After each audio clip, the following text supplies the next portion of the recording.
All right, ladies and gentlemen, I'm your host, Chris Crenshaw, and we are live from the 704 once again for episode, what is this? 236 of the A15 Exchange. And well, listen, all right, it is Super Bowl Sunday. Okay, so it is quite literally 4:46 Eastern Standard Time when I'm recording this. So we are only about an hour and some change away from the beginning of Super Bowl LIX. Is it LIX? Super Bowl LIX? That's what we're gonna go with. All right, we're just gonna call it LIX. I don't know if it's actually LIX, but we're gonna go with LIX. All right, it might be LIV. Listen, I don't know. All right, but Eagles Chiefs. Hours before that, so we're gonna talk about the rest, and then likely you will see me in a completely different fit depending on when this game ends and how I'm feeling for when I record the NFL segments. All right, but for now, we do. Listen, by the way, all right, this, even though I got the Conquest, this is my shirt that I made. Not Chiefs affiliated. Completely not Chiefs affiliated, but it would be, I guess, very fitting if I'm wearing the Conquest shirt, red and gold, and the Chiefs go out and beat the Eagles. I'm just saying. Would be very, very fitting. Not saying I want the Chiefs to win. But we got plenty to talk about this week. We got a bunch of upsets in college basketball, both men and women. Top teams, both number 1 and number 2, except for UCLA. They're riding good right now against Oregon, so they'll probably be all right. We have the NBA trade deadline. Like I said, we got the Super Bowl. A few things to talk about in music, and we did have UFC live from Australia because everything is going on in Australia currently. But we did have UFC 312, of course, headlined by DDP and Sean Strickland for some effing reason. So we got plenty to talk about this week. As always, remember to like, share, and subscribe if you guys are enjoying the content. And as always, all right, everything you're looking for can be found in my description. Timestamps in my description, links to my Patreon, links to the social medias in my description. Go ahead, y'all know the drill. Y'all can follow me there. But without further ado, ladies and gentlemen, you know we kicking this off with. You know what we gotta kick this off with, man. With the fight game, UFC. Alright, UFC 312, like I said, live from Aussie. DDP, alright, Wood. Drake Duplessis, excuse me. Would he able to get it done against Sean Strickland yet again? And I'm going to be honest, we all knew the answer to this. I'm going to be honest. I had no worries about this fight. And honestly, with the way the fight went down, no worries were needed, okay? And really, for a lot of this card, as we're going to get into, no worries were needed. DDP did exactly what was, I'm going to be honest, I expected against Sean Strickland. I don't know why, with all due respect, Sean Strickland got this title shot. I really don't. I really, really, really don't. Besides, maybe it was just like Dana's like, okay, here's a little light tune-up fight. DDP handles it. And we get Kamzat next, which I think is the fight that I'm expecting them to make. It's going to have a whole bunch of hype in it. Yeah, Kamzat finally getting that title shot. Well worth, well worthy. But, we got this fight. DDP UD'd him. He smashed Sean's nose in, broke it. It was a bloody mess. DDP is still DDP. All right, the unorthodox striking style, whatever it is. He's the best middleweight in the world currently, and I don't think it's up for a debate, which is a far cry from how I used to feel about DDP, but he's that guy. All right, he's that guy. He's running the show right now. He is the middleweight king, and he takes down Strickland yet again. No surprises there. Straw White. Listen, we might have a new women's pound for pound number 1. If you want to put Zhang Weili at that top spot, I wouldn't blame you. Tatiana Suarez, once again, I was a little bit more 50-50 about this one, just because I still have trauma of Weili's letdowns early on in her first title reign. But I mean, it feels like she's corrected that. Tatiana was completely one-dimensional, which we kind of knew, right? She's going to try to take you down, and that's the name of her game.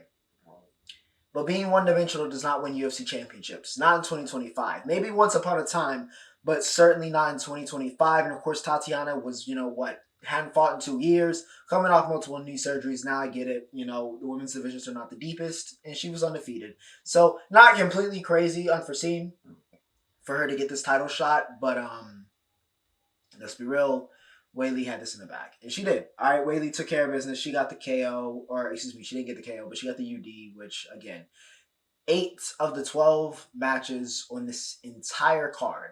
Again, it was going to be a weak card just on paper. On paper, it was a weak card, and then in execution, again, 8 of the 12 matches on UFC 312, that's 3/4. 75% of the matches finished in a unanimous decision. So, not the greatest card. All right, not the greatest card, but it did kick off with fireworks. All right, Solid Kid's KO of Jubilee, or Jubil, excuse me. incredible KO. All right, incredible KO, but unfortunately that did not set the tone, nor did the fact that Izzy, who was there with Poetine, again, just Goku and Vegeta, Goku and Vegeta. But even though Izzy's match with Kelvin Gastelum got him, put into the UFC Hall of Fame, or was announced that it's going into the UFC Hall of Fame, of course, that's a legendary, one of the greatest fights of all time.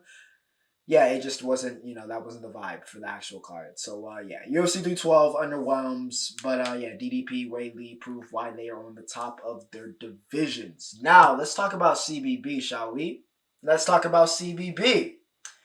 Florida. Yes, Florida. And we're talking about them in positive context once again because they took out the #1 team in the land yesterday. Yes, Florida gets it done 90-81. This was the Walter Clayton game. All right, he did a little bit of everything. 19, 6, and 9. That's 19.6 rebounds and 9 assists for the Florida veteran guard. And he was Florida's star guard yesterday. But yeah, he was the engine that could go. All right, he was the engine that ran the Florida offense and, just kind of helped Florida really control that game and really kind of, put that fear of God in Auburn that we hadn't really seen in a while, even when they lost Johnny for that period of time, who, by the way, had 18, 11, and 6, though it wasn't his most efficient. And he probably would tell you as well, not his best night for the National Player of the Year candidates. Both of them struggled. We're going to talk about Cooper and Duke. Don't you worry. I know you're like, oh, Chris, you're going to talk about your team. We're going to talk about them. Just wait. Miles Kelly had 22. I've also been brought to my attention, and I have to mention, Auburn is a very, very old team this year. A very old team. Like, Johnny's the youngest in the starting lineup, which is kind of crazy, at 22, which is normal. Like, senior year age for college, but everybody else is 23, 24, 25. So, didn't notice that, but that might be conducive to Auburn's results so far. But, however, being the oldest, most veteran team in the country was not conducive to winning, and Florida does, in fact, get the win here, 90-81, and puts them back in contention in the SEC. It had to happen. It had to happen. And you know what? Looking back, even though I was crashing out when it happened yesterday, I'd rather it happen here than against Carolina. All right, Duke was going to lose. It was inevitable. It was inevitable. Very rarely. Very, very rarely. And we talk about those teams. Even the ones that lost, like Kentucky, that go undefeated or have these insane records throughout the regular season. It very, very rarely you go unblemished. It's just not the nature of college basketball. Upsets happen. You're going to get clipped. You're going to have that bad day. And Duke had that bad day. I don't even know if I can really say that Clemson did anything significantly great. I think Duke simply just had a bad game, but I do want to say Clemson did a lot of things good, especially in that second half. Shire's been a much improved coach, but I got to give credit where credit's due. All right, Clemson came in, matched Duke's toughness. Everybody talks about Duke's defense, how they just kind of stranglehold teams. They stranglehold teams. They suffocate you. And Clemson brought that energy and matched it, all right? Fed off of the energy of the crowd once they got back in the game. And then it was theirs for the taking in that second half, all right? It was in a moment I thought Duke was going to win that game in that second half after Clemson took that lead. It was cruise control, all right? They were in the flow state and they were not letting go. And a big reason why was Victor Larkin had a game, all right? 22 points for Larkin. He was, a beast, all right? He was a beast. He was giving Coop the business. I know I usually sit up here and I glaze Cooper flag and tell you how he's the #1 overall pick and almost generational. But Larkin was giving him the business. All right, and Cooper had a horrible game. Probably the worst game Cooper Flag has ever played in since maybe ever. This might be Cooper's worst game ever. Even dating back to when he was a kid. He probably didn't play because he was, a child prodigy in May. This may have been his worst game ever. All right, he had a horrible, basically absentee offensively first half. And then in the second half, suddenly got it going, scored 14 points to, really make it close and get Duke back into the game. And then unfortunately, because he's just cursed to always slip in these moments.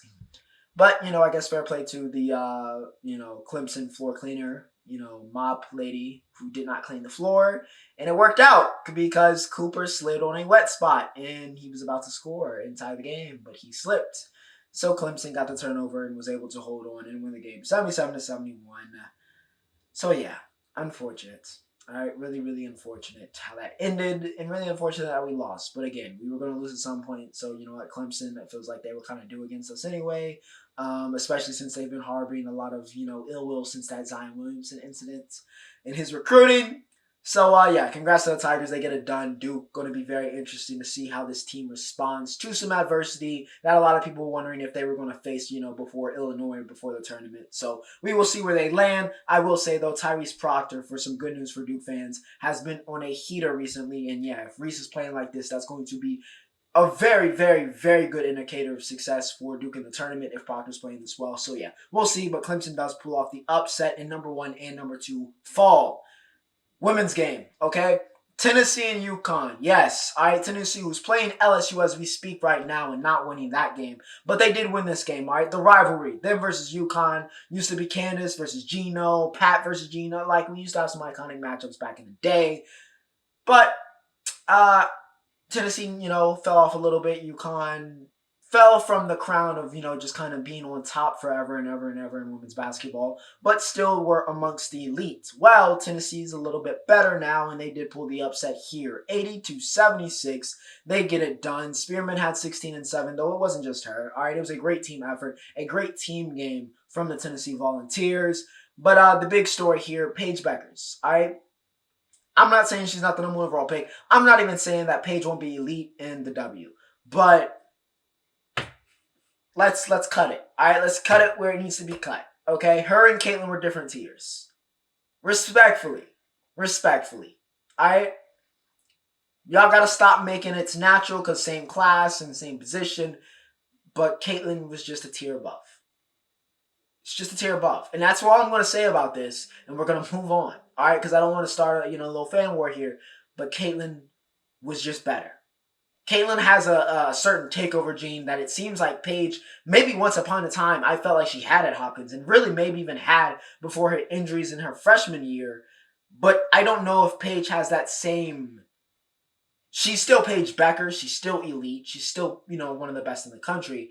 But I don't know if Paige has that same... the it factor to that same caliber that she once had. I don't know if she's got that dog anymore. That killer, I haven't seen her really be able to, like, we saw glimpses of it at the end of the tournament last year, but I'm not seeing her, especially this year. I would have thought this is the year where she's going to dominate games. Like, she can just take over a game for UConn and really elevate this team, but it just hasn't happened. All right, it just has not happened. It's not the same. It's not what we'd expect from where we put Paige and we've elevated her, to the level of those greats who can do that, but she just can't. All right, she just can't. Right now, 5 for 16 in this game. She just could not elevate in this game, could not find a rhythm. And yeah, I just feel like this UConn team has been missing something, unfortunately, in the Paige Bueckers era. They just never have had a team. They've never really had a team. They've dealt with a lot of injuries, and I've never felt like they've really had a team to win a national championship. I don't feel like, and again, I think this game is an example, where I don't really feel like they have the team to win a natty. Sarah Strong, however, does bode some hope for the future. 18 and 9, definitely got to be freshman of the year. Good stuff from there, but Tennessee does pull off the upset and UConn goes down. South Carolina had won 57 straight games in the SEC. 57 straight in the SEC. They haven't lost since 2021, but that just died. All right, that died not too long ago because Texas got their get back, 66-62. They take out South Carolina. Madison Booker had 20 and 11 in this game. They only took 4 threes, by the way. Crazy. In 2025, a basketball team only taking 4 threes. Missed them all as well. So yeah, not a single 3-point field goal made for Texas, and they pulled off the upset win here. Though, I mean, it was number 2 versus number 6, so nothing too crazy. But yeah, huge win for Texas. South Carolina only shot 37% from the field, 26% from the 3. And again, I think this was an example, like I said, for UConn, where this was an example of Paige and them just not having the team. I think this is an example of South Carolina not having that one player that can really, truly take over a game and win a game. Madison Booker is that girl in Texas, right? She was the dominant factor in this game. South Carolina, as great as the team they have and as great as Dawn Staley has, is missing that element. Not that I'm saying they can't win the Natty without it, because they can, and they may will, but they don't have that superstar anymore. And yeah, I think it showed in a game like this where it came down to the fact that you needed to get a bucket and you couldn't get it. All right, you had nobody that could get it done. So yeah, shout out to Mad, shout out to Texas, hook 'em horns. They get it done, take down the Queens in the SEC, and we might have to rearrange that crown. All right, now, okay, let's talk about entertainment. ENT, baby. All right, ENT, which is really, again, I'll give y'all some of y'all appreciate the TV update, so let's give y'all the TV update real quick. All right, I'll give y'all the TV update. We caught up on Solo Leveling. Aura. Aura. Completely understand the aura. I understand the Sung Jin Woo aura farming. I do. That one episode in the Arctic, just complete. Most, probably top 5 anime episodes where I've seen the main character just aura farm. Just aura farm. And aura farm throughout that entire fight. Almost made watching the entire series worth it. Okay? So yeah, caught up on Solo Leveling. It's good. It's good. I'll give it good. It's very, very good. What are we watching? Night Agent. Alright, hopefully I can finish that this week, some point in time. Please, hopefully. Still watching Love Island All Stars. Pretty good, pretty good. Finished Onyx Storm for my readers. Very, very good. Currently reading the Book of Azrael. But yeah, alright, that's the television. Captain America comes out this week, so we'll talk about that next week. Because I'll go see that. But, alright, music. Okay, Keshi. Yes, that Vietnamese man from H-Town with that voice, alright, with that voice, is back with the Deluxe for Requiem. But, Kiss Me Right, he already released. There was only 3 new songs. Very melodic, alright, very, very melodic. A lot of, basically, it just really felt like it was Casey in his, like, studio, just with a guitar and just belting. Over some solid production. And that's what it was. Alright, it was 3 slower paced songs, all very, very similar. None of them really like stood out to me like Kiss Me Right was. But his voice is just so good. It's just so good. His voice is so good that I was rocking with him, even though it wasn't like my normal type of my favorite, cuts of Keshi. But yeah, his voice is it's magnetic. Alright, it's magnetic. So yeah, go check out the Deluxe to Requiem. He just did that stream with Jason. So yeah, shout out to Keshi. Tommy Richman returned with Actin Up, which went viral on TikTok. Even though Tommy says he's not a TikTok artist, he's very good at using the platform. Alright, very, very good at it. And I've seen some mixed reviews. I liked it. It wasn't nothing crazy. Some of it I was like, but overall I think I liked it. And I'm interested again to see where Tommy goes from here. He seems to have figured out a formula, but formulas do not last in the music game. So yeah, we'll see. But Tommy Richman back with Acting Up. Again, another old school sample brought to modern times, and he did justice to it. I'll say that. He did justice to it. Anitta, yes, of course. Anitta, that woman, from Brazil that was on The Weeknd's album, Sao Paulo. Very, very good song, by the way. But also one of the biggest Latina artists in the world.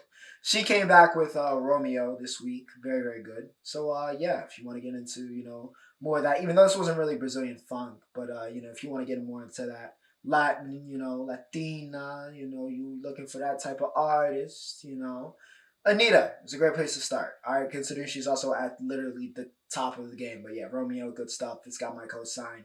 Good stuff. And of course, next week, not just Captain America, but we will be talking about Drake and Party, some sexy songs for you. We will be talking about that dropping on Valentine's Day. I am very, very, very excited for that, but I know there's going to be a huge discourse about whatever that sells. I'm expecting like 200K because it's a side project with Party, and I don't know what the promotion's going to look like because, Drake is feuding with his label, even though it's probably going to be dropped on Parties. But anyway, let's move on. Okay.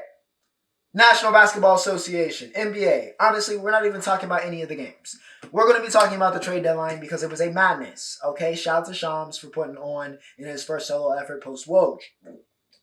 Starting with the Toronto Raptors. Yes, the Toronto Raptors, who are supposed to be in Capture the Flag.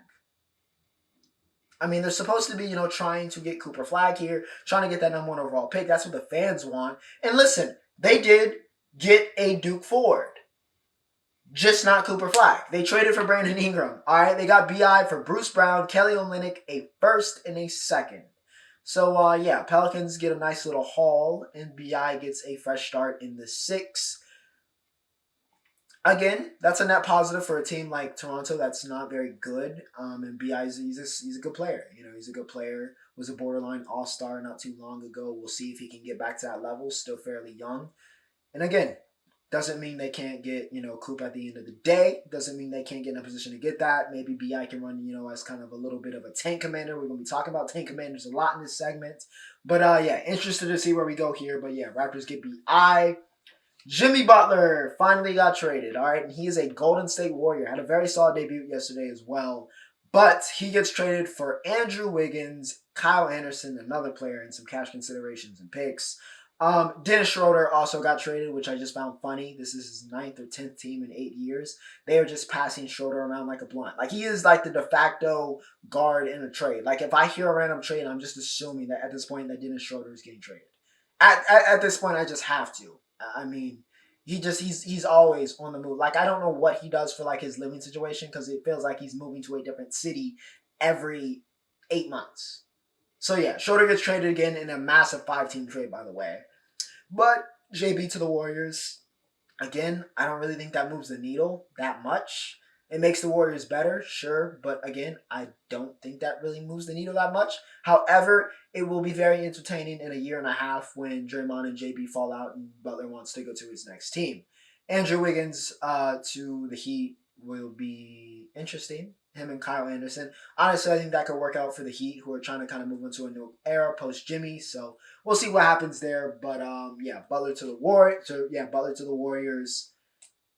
Next up was supposed to be the big trade. The Lakers were supposed to be good. Austin Reeves dropped 45 yesterday with no Luka, no Braun, against the Pacers. It was supposed to be bliss. It was supposed to be the bliss. It was the happiest 72 hours for the Lakers all year. All right? Braun was cooking. He had 40 this week, became the oldest player to have 40. Also, he's the youngest player to have 40 as well.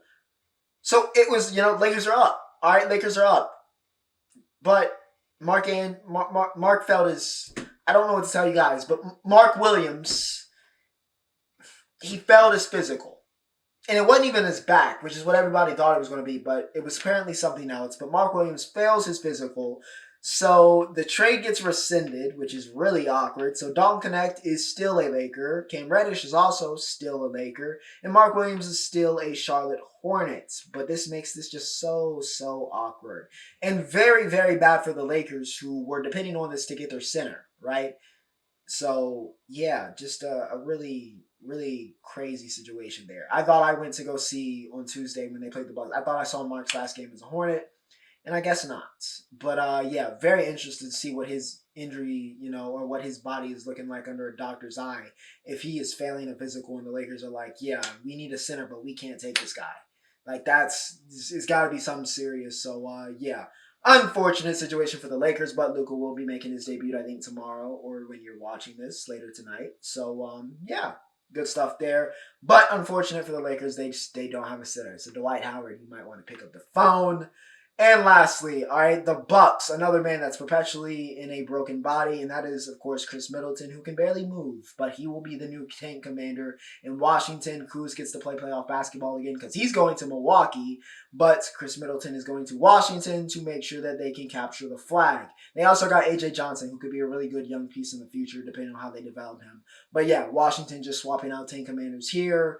But still notable because I thought, Middleton would be one of those guys that, retires with the Bucks with everything he's done for that organization, help bring them a championship. Probably going to retire his number as well, I would expect. So, yeah, one of those guys that I thought would be a lifer, maybe really, really late. I guess it's technically late in his career with, he's probably not too far off retirement, to be honest. But definitely not a guy I would expect to get traded. But he did. All right, so now he's tank commander in Washington. Kuz to the Bucks, going to be interesting. Could be a really good trade for the Bucks to help them break out in the East. However, Giannis has to get injured. He's already injured, but Giannis has to get healthy. All right, has to get healthy. Was supposed to come back from the Hornets game, warmed up, called out for the starting lineup, but then left 2 minutes before the game, which sucked for me. But yeah, Giannis has to get healthy. He's going to miss the All-Star break, so I think LaMelo is getting jumped in. So thank God. All right, thank God. By the way, I didn't talk about this in entertainment, but Jello dropped the Tweaker remix with Weezy, F Baby, and even though I love Lil Wayne, one of the greatest rappers of all time, I don't know I think I might stay with the original version. All right, but Jello is going to be performing at the All-Star break. So yeah, the Ball Brothers up. NBA, trade line, absolute madness though, absolute madness. All right, ladies and gentlemen. Okay, it is now time. Quick cuts. All right, flash cut, whatever.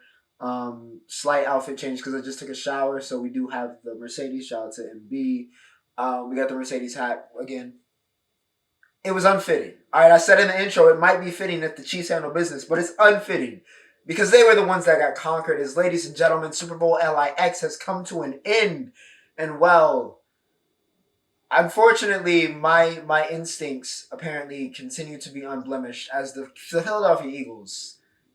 I'm not even, the score was 40-22, but the game was way worse than that. Oh, it was way worse than that. There is no other way to put this, ladies and gentlemen. We've said it countless times over the years now, but simply put, this was belt to. Simply put, I mean belt to. It was a pure, unadulterated swooping. Okay, this was a murder scene. Okay, a murder scene in, actually that's in bad taste, so I'm not going to finish that sentence. But this was destruction. All right, a complete and utter destruction of the Kansas City Chiefs. I couldn't believe when it was 17-0, I was like, okay, still got a chance. When we reached the 20s, I was like, okay. When that happened before halftime, and I was like, okay, at least got a field goal back, but I'm not, we've seen this story before, right? We've seen this script before, quote unquote. But then it just kept getting worse. And you slowly started to realize that Pat doesn't have it today. That defense, Spags, he cooked up. I said, the path to victory for the Eagles. I said, Spags is probably going to say, you know what? Saquon isn't winning this game. And that's what happened. Saquon only had 57 yards on 23 carries. He said Saquon Barkley is not winning this game. But this game was going to have to be won by one man. One man for the Eagles, besides what that defense was going to have to do. But offensively, one man had to step up and determine what he wanted to be. Is he a star quarterback, or is he a guy that's, he's a good quarterback? Can he rise to the occasion? I said Jalen Hurts was going to have a finals MVP if this was the NBA. A Stanley Cup, a Conn Smythe, worthy. Or as we do it here in the great National Football League, a Super Bowl MVP-esque performance. And well, ladies and gentlemen, your Super Bowl MVP is in fact Jalen Hurts, as Shamar Moore's illegitimate son had 293 yards total, 3 touchdowns, the hat trick, Romero, and 1 pick. Just one awful one very early in the game. But completely irrelevant compared to what happened with Patrick Mahomes in this game. But Jalen Hurts showed up. All right, no Jalen Hurts slander. If you came here looking for Hurts slander, if you were expecting a Jalen Hurts hate watch, I'm so sorry. All right, just like that Jordan ad, that was probably my favorite ad of the day, to be completely honest with you. Love Hurts. All right, he showed up. He showed up big time in this game. They said, Jalen, you got to win this game. Offensively, you got to be the guy. They're going to take Saquon out of this. You got to be able to find Devonta. You got to be able to find Goddard. You got to be able to find AJ. And he did it. He did it. He showed up when it mattered. So credit where credit's due to Jalen Hurts. He was a big reason why the Eagles won this game. However, I would be amiss, as great as Hurts was in this game, and he was very, very worthy of winning Super Bowl MVP, but I would be amiss if I didn't talk about the real reason. And the real reason I picked the Eagles to win this game, besides Saquon Barkley, when I made the prediction of the Eagles and the Chiefs, 2 months ago, I guess, when the playoffs, or a month and a half ago when the playoffs started. This Eagles defense is real. And y'all found out today just how real they are. Patrick Mahomes, I don't know if it was Tom Brady's aura or what it was, but he did not look comfortable at all. That offensive line was getting shredded. No holding calls. All right, no holding calls. Jalen Carter. What a game from him. What a game from Jordan Davis. Like, all of the Georgia boys showed up. Nakobe Dean. But I would be amiss if I didn't talk about Josh Sweat. 2.5 sacks in this game. Milton Williams, I believe, 2 sacks as well. I almost said Georgia because they're basically the Georgia Eagles. But the Philadelphia Eagle front 7 came through and were big time. Constant pressure on Pat. He was never able to be comfortable. He was making a lot of rash decisions. Ended up with him throwing 2 interceptions. Ended up having a fumble at the end as well. Even though I believe they recovered that. But nonetheless, 257, 3 touchdowns, and a lot of 257 in both of those 3 touchdowns. All of that was pretty much in garbage time. Xavier Worthy was the guy. Travis Kelce, unfortunately, my brother, one of the greatest tight ends of all time. But as we say, please leave the game before the game leaves you. And ladies and gentlemen, the game has left Travis Kelce. He looked very washed in this game. The lateral movement was gone. The hands were gone. Listen, it's time to go be a family man with Taylor Swift. It is time to go be a house husband and get your gold jacket because the game has left you, Killer Trav. It has left you. Xavier Worthy, though, looked like that guy in that second half. Unfortunately, it came in the second half, and it was kind of like that Chris Paul 3 to cut it down to 40. That's essentially what it was. But X did look good. Cooper DeJean, White Boy of the Year. Listen, it's going to be a tight race this year. Now, Timmy probably took it last year, but with Austin Reeves dropping 45, Luka now with the Lakers, and with what Cooper DeJean did in this game with that pick 6 to really set the tone for the Eagles, White Boy of the Year is going to be a hell of a competition this year. All right, and Coop might be able to pull it off. He was great. All right, again, I still have no idea how we let the Philadelphia Eagles get Cooper DeJean. He was a defensive back at Iowa and was their best offensive weapon while being an elite tier defensive back. Not even on some Trav stuff. He just was that good. Insanity. All right, but Coop, he was that guy. Him and Quinyon Mitchell have the Eagles set. Again, we let them have the 2 best young. It's crazy. All right, crazy. But shout out to the organization. As a Cowboys fan who should really be hating on the Eagles, I have to take my hat because this is what a great organization does. The way they built this team, the trust they put into Hurts, and then built weapons around him. Drafting Smith, signing AJ, going to get Saquon up out of the New York Giants, who have to be in misery right now. Building that offensive line and building off of the foundation they already had from winning the Super Bowl just a couple years ago. And then the way they built that defense up, I have to tip my hat. And it was a great performance. All right, it was a great performance. One of the all-time beatdowns in really shocking fashion considering the Chiefs were on a three-peat. And because, the Chiefs, let's be honest, I talked about it in the intro. They were looking inevitable. They were looking like Thanos. It just looked like they were going to snap away and collect that three-peat, but it was not to be. And I'm sure Tom Brady, even though, he kept it very, very partial in the booth, but I'm sure he had to be feeling like, Michael Jordan was feeling when he was watching the KD Warriors sweep LeBron. My GOAT status is going to be fine. It's going to be fine. Even though LeBron played substantially better in those series than Patrick Mahomes did today. But, yes, Philadelphia Eagles are your world champions. And I'm going to say world champions, no offense to Noah Lyles, because let's be real, there is no other American football teams outside of the United States that would probably even be able to compete at the high Division I level. So, yeah, there's that. Congrats to the Eagles. Grease those poles, have a party, be safe, and keep the keys away from all of the Georgia football players. Guess I have to talk about halftime here because I'm not going to go run it back in entertainment, so we might as well just knock it off here. I haven't seen it in full, so again, could be subject to change. But I'm disappointed. As someone that has been blessed to see Kendrick Lamar at the peak of his powers, the actual peak of his powers, live in performance, Kenny's a great performer. A great performer. He's got hits, right? He's been the mainstay, or as if he doesn't like the big three. He's been, a part of the big three in rap that's carried us for, a decade and a half at this point, right? Maybe even getting close to 2 decades, honestly. We're getting Alex status, let's be real, guys. But I ain't gonna lie, I'm a little disappointed. I'm a little disappointed. First off, why, again, I'm a minimalist, so I love a minimalistic design, but it's the Super Bowl. Why is he just on this, what was the set design? Did Hove not give Kenny a budget? That's my first question. And then we just had 24 dancers in red, white, and blue. It's the Super Bowl with Kendrick Lamar. This is supposed to be an all-time rap moment, and that's the stage design we got. That was my number 1 problem. Number 2, I'm not surprised it was a big it was a 20-minute GNX advert centered around Not Like Us. That's, he, like I said, and I've said, he got the show because of Not Like Us. Of course, he's going to tease it and do it. No problem with that. Even though bringing out Serena was a choice, as the unks and aunties that watched this show had no idea about that. And Serena probably did one of the worst crip walks I've ever seen in my life. But that is still my GOAT. All right, that is still my GOAT. But what was the set list? What was the set list? Forgive me. Respectfully, why is Peekaboo being played at the Super Bowl? Not like a concert. Why is They ain't saying why are we running Peekaboo? You got Money Trees, you got All Right, you got all this. He didn't play a single song off of 2 of the most critically acclaimed, beloved rap albums, the 2 Magna Cartas in his entire discography, and he did not play a single song off of Good Kid, Mad City or To Pimp a Butterfly. Not one. We didn't even get like a snippet, run the beat. Not one. But we got peekaboo at the Super Bowl. If we gonna play the GNX stuff, play the good stuff of that part pissed me off.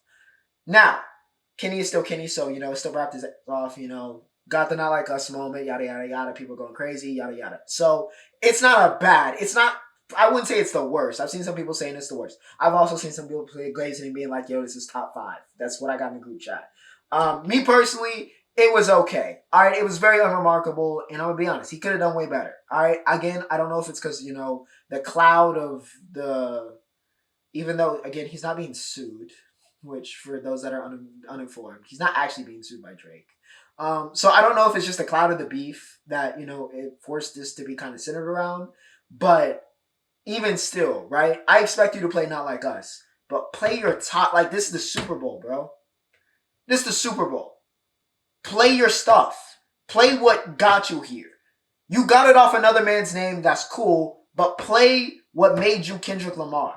Not what we got today. All right? Not what we got today. SZA did her thing, though.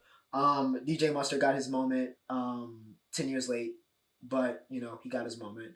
But yeah, not the worst, all right? He's still Kendrick, but, I'm underwhelmed because I've seen Kendrick and I've seen him put on a great show, and he didn't put on a great show today. All right, respectfully, I'm not going to sit here and glaze. It's my boy, but I'm not going to glaze. He didn't put on a great show today. But it is what it is. All right, it is what it is. With that said, ladies and gentlemen, RIP to football season, but we are here at the Roundup. And NASCAR season is about to kick back off. Racing season is about to kick back off. Of course, F1 still got some time to go. But we do have the Daytona 500, which is, the Super Bowl of NASCAR, kicking off next week. So, yeah, we'll be talking about that. In the NHL, we got Four Nations about to kick off. Quinn Hughes is out. Sidney Crosby may be out. So some unfortunate stuff there. But, yeah, still a bevy of talent between the Four Nations. Should be a good one. We will be talking about that here, especially with the NFL out of the way. We've got the Canelo situation. He's fighting Jake, then he's not fighting Jake.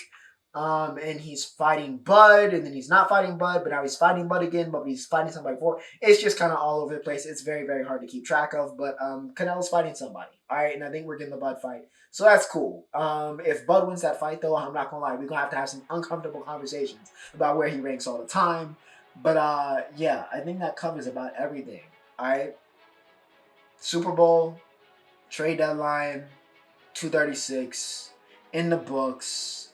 Ladies and gentlemen, it is International Hate Week, so I want you to be on your best hater behavior, especially on February 14th. I know that's also Drake and P&D Day, but also that is, of course, as we all know, International Hate Day, and not whatever they say, St. Valentine's, whatever. No, it's International Hate Day. Get your hate on. Without further ado, ladies and gentlemen, for episode 236, and for football season, I'm going to so dearly miss my favorite sports. Ocho, signing off.